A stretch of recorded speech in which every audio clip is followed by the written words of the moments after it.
So now I'm going to give you a little tip of how to make the most tender striploin really quickly.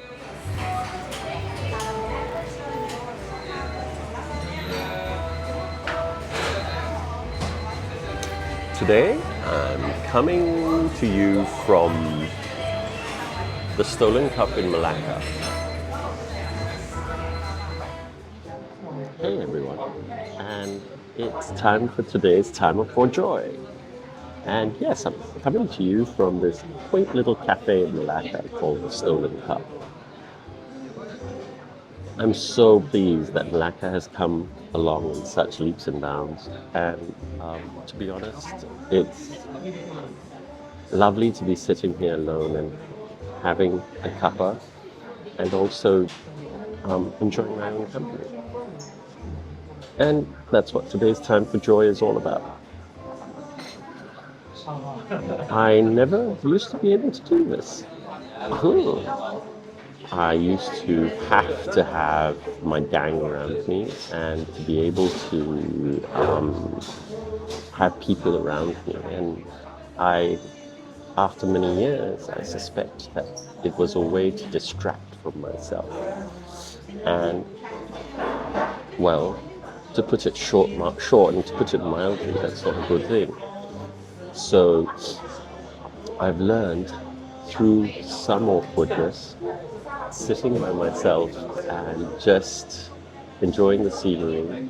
At the beginning I used to bring things to do and to sketch and to surf the net. So I've got my laptop in front of me because I've got to work on this video after I record this. And so it's really important that we learn to enjoy our own company, because if we don't learn to enjoy our own company, how do we then learn to enjoy ourselves and to the whole pop psychology word, love yourself. Loving yourself is a process, especially for those who have been impacted by, I suppose, growing up with trauma and stuff. And some measure of PTSD, I guess. Even that I still have to process these days before I say it. But yeah, learning to love yourself and learning to love your own company is extremely important. And I've come to find it cathartic. I've come to find it healing. So that's my time for joy today, and I hope you'll take a leaf out of this experience and perhaps go and sit with yourself. If you're not used to it at the beginning, it could be a little awkward, but trust me, go to a movie by yourself, sitting by yourself, it's really healing, especially in such a lovely place like this. So if you have a chance and you're ever in Malacca, one of our southernmost historical states in Malaysia, come and visit. It's called the Stolen Cup. They have very good coffee, very decent pastries. I just had almond croissant, which was very good. And the only reason I'm eating croissants in the morning, because as you mostly know, I don't eat breakfast. I actually have to take some meds. I'm at the tail end of a flu, and I'm almost done with my Tamiflu meds. So yeah, and yes, I'm okay to go out. And no, I don't have COVID. So, have a great day. Enjoy the rest of the video, and I'll see you guys again soon. Bye. 1 cup of water.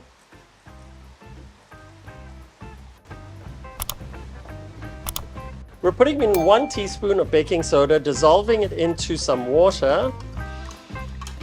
And then we're going to soak the steaks in this for about 10 to 15 minutes. And that's it. Basically, the science behind this is really simple. Can you hear the thunder?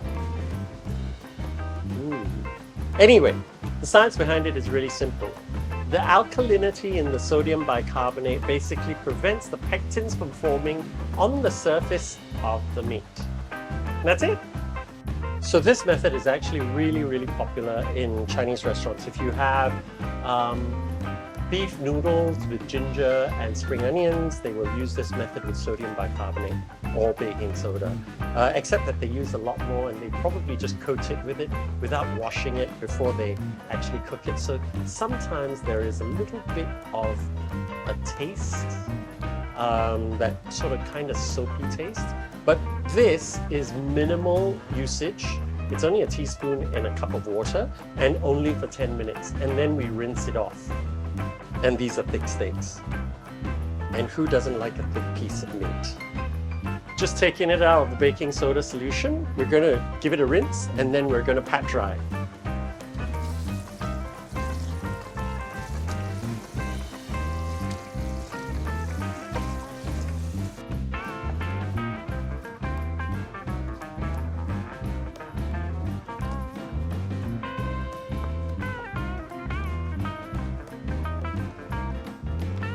And that's done. We'll dry it a little bit more just before we cook it. We're going to be salting the beef. I've just dried it. As you can see, I just dried it. We're going to salt the beef and then crack some fresh black pepper on it. And my hand's stuck. Always salt well, because no one likes bland meat. We'll crack some black pepper onto it. And this is really important. Always slippery hands with water. Always oil the steak, don't oil the pan. That prevents fires. Otherwise you might get a flare-up. Here we go, a little bit of extra virgin olive oil. And don't let them tell you that you can't cook with it. All Italian, Spanish, Greek will cook with extra virgin olive oil. And this I know for a fact. So why is it that there's a saying that you can't put extra virgin olive oil in packing? Well, that is true. It doesn't have as high a smoke point as vegetable oils like canola and all that. And all the phenols and all that will be basically gone. But having said that, it's fine to cook with it. Yeah. Okay, let's come. We're going to put this at the back. And everything here is prepped. Let's get the pan. We are going to get the pan out of the oven. The reason we're using a cast iron, of course, is its great browning thing that goes with it. But having said that, the reason why we're heating it up in the oven is because it heats it up a lot more evenly than if you were to do it over a stove. So here it is. And let's go. Before my oven mitt burns through, the oven was set at 255 degrees Celsius, so I'd better be careful not to touch that pan right now. Medium heat. And on this goes. Listen to that sound.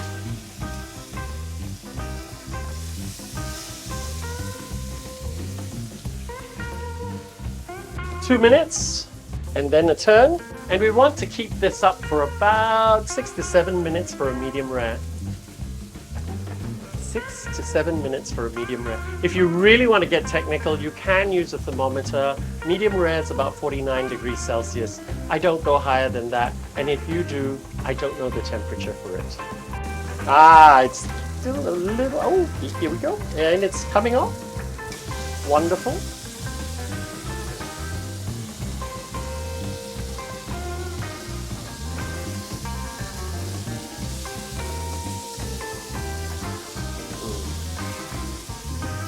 we go.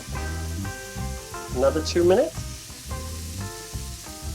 There's a conventional wisdom that says you should not flip the steak at all, but doing it this way actually reduces that gray band that's around, that develops around the steak. That's basically why we're flipping it at least twice.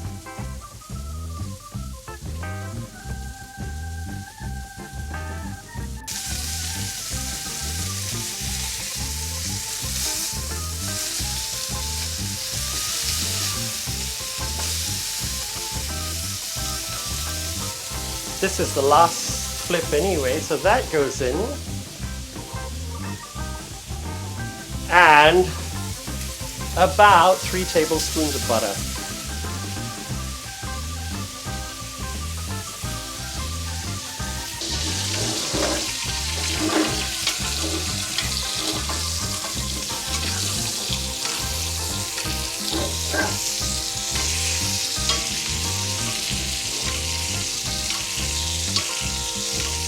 I wish you could smell this, honestly. This is just... And I don't like too much of a garlic flavor, so...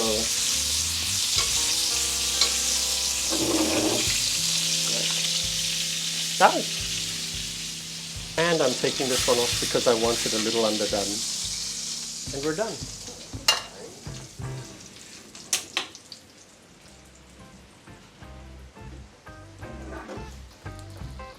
I'm going to use this to baste. Okay.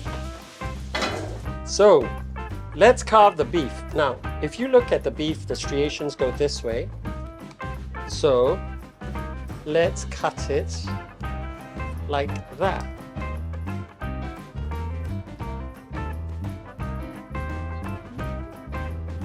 If you do a cast iron pan one, there is still a bit of a gradation, but not too much. Here, on the sides especially. Here. I mean on the tops and bottoms.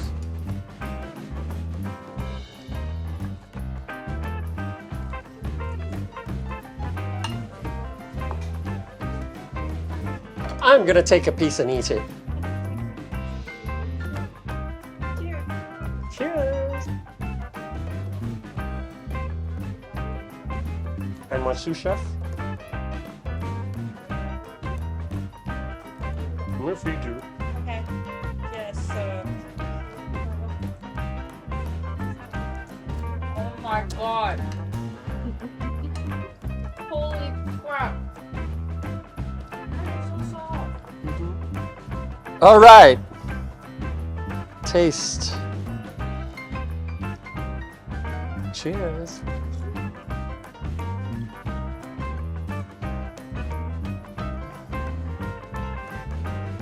It is so tender. And you can do this with cheaper cuts of steak and still get this result. Yum. Alright. My water? Makan.